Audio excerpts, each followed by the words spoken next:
নমস্কার বন্ধুরা, পিঙ্কি কিচেনের সবাইকে স্বাগত। এইরকম বাটা বা ভর্তা খেতে গরম ভাতের সাথে কার না ভালো লাগে। তা আজকে সেরকমই একটা সুস্বাদু বাটা বা ভর্তার রেসিপি আপনাদের সাথে শেয়ার করব। ভিডিওটা সম্পূর্ণ দেখার অনুরোধ রইল বন্ধুরা। প্রথমেই দেখো, এখানে আমি কচি কচি ডগা ডগা একদম কুমড়ো শাক নিয়ে নিয়েছি। কুমড়ো শাকগুলো সবার প্রথম আমি ছোটো ছোটো করে আগে কেটে নিচ্ছি। মোটা মোটা ডাঁটাগুলোকে আলাদা করে দিচ্ছি, ওগুলো একটা চচ্চড়ি করে ফেলবো। আর ডগাগুলোকে আমি নিয়ে নিচ্ছি।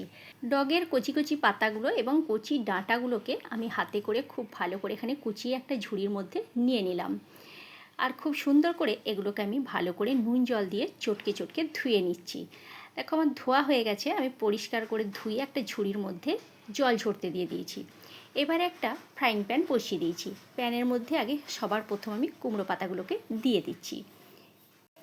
মিডিয়াম টু লো হিটে রেখে কুমড়ো পাতাটা দেওয়ার পর আমি একটু খুন্তিতে করে নাড়াচাড়া করে দিলাম। এখানে কিন্তু কোনো রকম আমি জল দিচ্ছি না, কারণ কুমড়ো পাতা থেকে এমনিই জল বেরোবে, সেই জলেতেই কুমড়ো পাতাটা আমার সিদ্ধ হয়ে যাবে। এবার আমি একটা ঢাকনা দিয়ে ঢেকে দিচ্ছি মিনিট তিন চারেক পর আমি ফিরে এলাম। দেখো, অনেকটা পরিমাণে জলও বেরিয়েছে আর কুমড়ো শাকটা ভালোভাবে এখানে সিদ্ধ হয়ে গেছে। এবার একটু নাড়াচাড়া করে নিচ্ছি। জলটা একবারে শুকিয়ে গেছে। এবারে আমি একটা প্লেটের মধ্যে কুমড়ো পাতাগুলোকে তুলে নিচ্ছি। আবারও ওই ফ্রাইং প্যানটাই আমি ধুয়ে বসিয়ে দিলাম। ফ্রাইং প্যানটা ধুয়ে বসিয়ে দেওয়ার পর দিয়ে দিলাম সামান্য পরিমাণে একটু সরিষার তেল। সরিষার তেলটা খুব ভালোভাবে গরম হয়ে গেছে। এবারে এই তেলের মধ্যে আমি দিয়ে দিচ্ছি কয়েকটা রসুন। আমি এখানে 10-12 কোয়া রসুনকে আগে থেকে ছাড়িয়ে রেখে দিয়েছিলাম, সেই রসুনটা এখানে দিয়ে দিলাম। আর দিয়ে দিচ্ছি হাফ চামচ মতো কালো জিরে। কালো জিরার রসুনটা খুব ভালো করে তেলের মধ্যে নাড়াচাড়া করে আমি ভেজে নিচ্ছি। আর দিয়ে দিলাম ঝালের জন্য 2-3টে কাঁচা লঙ্কা। ঝালটা আপনারা আপনাদের স্বাদ অনুসারে দেবেন। আমি আমার স্বাদ অনুসারে দিলাম, কিন্তু বাটা বা ভর্তায় ঝালটা বেশি হলে খেতে বেশ ভালো লাগে।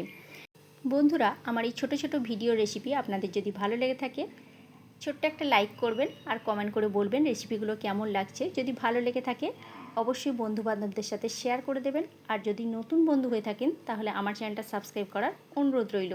আর ফেসবুক পেজ থেকে দেখলে আমার পেজটি ফলো করে নেবেন। রসুন, কাঁচা লঙ্কার কালো জিরেটা ভেজে নেওয়ার পর দিয়ে দিলাম কুমড়ো পাতাটা। কুমড়ো পাতাটা দেওয়ার পর 2 মিনিট এখানে একটু নাড়াচাড়া করে নিচ্ছি তেলের মধ্যে। আর যারা নিরামিষ খান তারা কিন্তু রসুনটা না দিয়ে এইভাবে করতে পারেন, খেতে বেশ ভালো লাগে।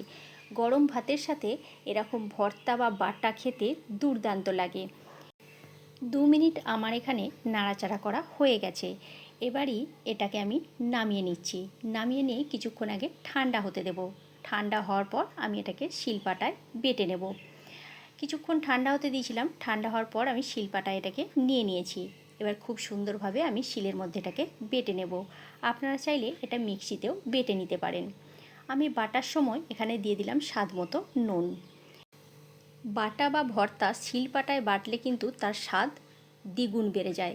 মিক্সার গ্রাইন্ডে অতটা ভালো হয় না, শিলপাটাতেই বেশি ভালো হয়। এবারে দিয়ে দিলাম বেশ কিছুটা পরিমাণে কাঁচা সরিষার তেল। সরিষার তেলটা দেওয়ার পর খুব ভালো করে হাত দিয়ে এটাকে মাখিয়ে নিলাম। আমার এটা মাখানো হয়ে গেছে। এবারে এই গরম ভাতের সাথে 1 চামচ বাটা বা ভর্তা আর 1 টুকরো লেবুর রস নিয়ে ভাত খেয়ে দেখবেন, অসাধারণ খেতে লাগে। কেমন লাগলো বন্ধুরা অবশ্যই জানাবেন। আর যদি ভালো লেগে থাকে একটা শেয়ার করে দেবেন।